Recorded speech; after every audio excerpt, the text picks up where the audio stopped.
ಸರ್ಕಾರಿ ಶಾಲೆಯ ಬೀಗವನ್ನ ಮುರಿದು ಕಿಡಿಗೇಡಿಗಳು ಬೆಂಕಿ ಹಚ್ಚಿದ್ದಾರೆ.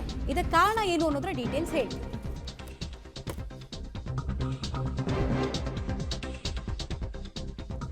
ಸರ್ಕಾರಿ ಶಾಲೆಯ ಬೀಗ ಮುರಿದು ಕಿಡಿಗೇಡಿಗಳು ಬೆಂಕಿ ಹಾಕಿರೋದು, ವಿದ್ಯಾರ್ಥಿಗಳ ಸಮವಸ್ತ್ರ, ಪಠ್ಯ ಪುಸ್ತಕಗಳು ಎಲ್ಲವೂ ಕೂಡ ಬೆಂಕಿಗೆ ಆಹುತಿ ಆಗಿರೋದ್ರ ಡೀಟೇಲ್ಸ್ ಸಿಗ್ತಾ ಇದೆ. ಬುದ್ಧಿವಾದ ಹೇಳಿದ್ರಂತೆ, ಬುದ್ಧಿವಾದ ತಗೊಳಕ್ಕಾಗಿಲ್ಲ. ಹೀಗಾಗಿ ಕಿಡಿಗೇಡಿಗಳು ತಮ್ಮ ಮನಸ್ಸಿನ ವಿಕೃತಿಯನ್ನ ಪ್ರದರ್ಶನ ಮಾಡಿದ್ದಾರೆ ಶಾಲೆಗೆ ಬೆಂಕಿ ಇಡೋದ್ರ ಮೂಲಕ. ಗ್ರಾಮಸ್ಥರು ಬಂದು ಬುದ್ಧಿವಾದ ಹೇಳಿದ್ರಂತೆ.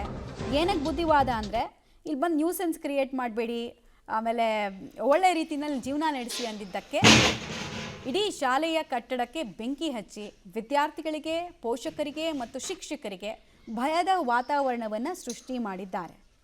ಅಕ್ಷರ ದೇವಸ್ಥಾನಕ್ಕೆ ಬೆಂಕಿ ಹಚ್ತಾರೆ. ಹೊಟ್ಟೆಗೆ ಏನು ತಿನ್ಬೋದು ಅನ್ನೋದನ್ನು ನೀವು ಅರ್ಥ ಮಾಡ್ಕೊಳ್ಳಿ.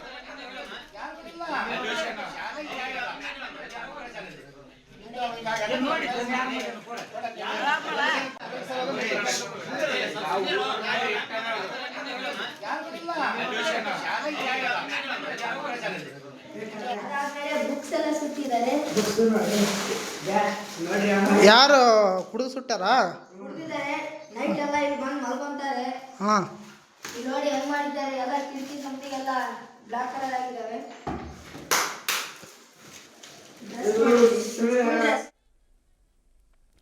ಡೀಟೇಲ್ಸ್ ಕೊಡ್ತಾರೆ ವಿಜಯ್.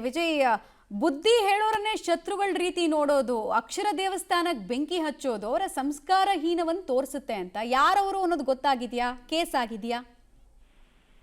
ಖಂಡಿತ ಮಮತಾ, ಏನು ಗ್ರಾಮದಲ್ಲಿರುವಂತ ಯುವಕರು ಈ ಕೆಲಸವನ್ನ ಮಾಡಿದ್ದಾರೆ ಅನ್ನುವಂಥದ್ದು ಗ್ರಾಮಸ್ಥರಿಗೆ ಗೊತ್ತಿದೆ. ಆದ್ರೆ ಇಂಥವರೇ ಮಾಡಿದ್ದಾರೆ ಅನ್ನುವಂಥದ್ದು ಪಕ್ಕ ಗೊತ್ತಿಲ್ಲದೆ ಇರೋದ್ರಿಂದ ಈಗಾಗಲೇ ಗಬ್ಬೂರ್ ಪೊಲೀಸ್ ಠಾಣೆಗೆ ದೂರನ್ನು ಕೂಡ ಕೊಟ್ಟಿದ್ದಾರೆ. ಆದ್ರೆ ಏನು ಪ್ರತಿನಿತ್ಯ ಕೂಡ ಸರ್ಕಾರಿ ಹಿರಿಯ ಪ್ರಾಥಮಿಕ ಶಾಲೆ ಏನಿದೆ ಅಲ್ಲಿ ಅನೈತಿಕ ಚಟುವಟಿಕೆ ತಾಣವನ್ನ ಮಾಡಿಕೊಂಡು ಅಂದ್ರ ಏನು ಶಾಲೆಯ ಬೀಗವನ್ನು ಹೊಡೆದು ಅದರಲ್ಲೂ ಕೂಡ ಮಲಗುವಂತ ಕೆಲಸವನ್ನ ಮಾಡುವಂಥದ್ದು ಮತ್ತು ಅಲ್ಲಿ ಏನು ಗಲೀಜ್ ಮಾಡುವಂಥದ್ದು, ಮದ್ಯಪಾನ ಧೂಮಪಾನ ಮಾಡಿ ಅಲ್ಲಿ ಏನು ಒಂದು ಶಾಲೆಯ ಒಂದು ಗೌರವವನ್ನ ಧಕ್ಕೆ ತರುವಂತ ಕೆಲಸವನ್ನ ನಿತ್ಯ ಪುಂಡ ಯುವಕರು ಮಾಡ್ತಾ ಇದ್ರು. ಹೀಗಾಗಿ ಏನು ಗ್ರಾಮಸ್ಥರು ಮತ್ತೆ SDMC ಮೆಂಬರ್ಗಳು ಹಾಗೆ ಶಿಕ್ಷಕರು ಗ್ರಾಮದಲ್ಲಿರ್ತಕ್ಕಂಥ ಯುವಕರನ್ನ ಕರೆದು ಬುದ್ಧಿ ಹೇಳುವಂತ ಕೆಲಸವನ್ನ ಮಾಡಿದ್ರು. ಆದ್ರೆ ಇದಕ್ಕೆ ಆಕ್ರೋಶಗೊಂಡಂತ ಆ ಪುಂಡ ಯುವಕರು ಈ ಒಂದು ಕೃತ್ಯವನ್ನ ಮಾಡಿರುವಂತದ್ದು. ಶಾಲೆಯಲ್ಲಿ ಮಕ್ಕಳಿಗಾಗಿ ಇದ್ದಂತ ಸಮವಸ್ತ್ರಗಳು ಮತ್ತೆ ಪಠ್ಯ ಪುಸ್ತಕಗಳು ಅವುಗಳಿಗೆ ಬೆಂಕಿಯನ್ನ ಹಚ್ಚುವ ಮೂಲಕ ತಮ್ಮ ಪುಂಡಾಟವನ್ನ ಮೆರೆದಿದ್ದಾರೆ. ಇದಕ್ಕೆ ಗ್ರಾಮಸ್ಥರು ಆಕ್ರೋಶವನ್ನು ವ್ಯಕ್ತಪಡಿಸಿ ಇದಕ್ಕೆ ಬ್ರೇಕ್ ಹಾಕ್ಲೇಬೇಕು ಅಂತ ಈಗ ಗಬ್ಬೂರು ಪೊಲೀಸ್ ಠಾಣೆಯಲ್ಲಿ ದೂರನ್ನ ದಾಖಲಿಸಿದ್ದಾರೆ. ಆ ಪುಂಡರನ್ನ ಕೂಡಲೇ ಬಂಧಿಸಿ ಅವರಿಗೆ